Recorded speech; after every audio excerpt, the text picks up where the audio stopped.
Defense Secretary Gibo Teodoro tinawag na extortion blackmail ang operasyon ng Chinese immigration laban sa 100 Pinoy. Idetalye mo balitang yan, RH52, Edniel Parrosa. Edniel.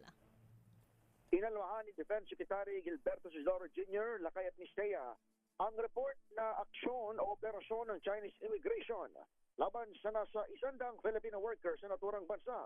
Batay sa pahayag ng Chinese Foreign Ministry, iligal naman ang trabaho at pananatili na naturang mga Pinoy sa kanilang bayan.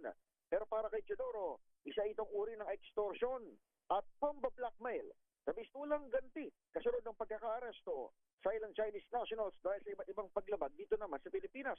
Magunit ang kabilang dito ay ang pagkakapisto sa illegal at substandard umanong Philsan Just Steel Company sa Misamis Oriental.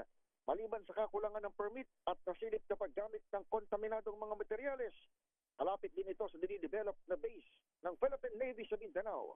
Magunitang pinalagan ito ng Chinese Embassy at tinawag na diskriminasyon ng raid laban sa kanilang lahi. Pero kalaunan, tinuluyan din namang ipasara ng Department of Environment and Natural Resources ang planta dahil sa mga nakita ng mga violation. Maring kinondena ng DND Secretary ang anyay pagkatangka ng Chinese officials na mangimasok sa law enforcement process sa Pilipinas. Iginit din ng kalihim na walang kapasidad ng mga OFW na gumawa ng parehong malawak na violations tulad ng kinasangkutan ng mga Chinese dito sa bansa. Ako si Edniel Parrosa, DZRH. Una si Pilipinas, una si Pilipino.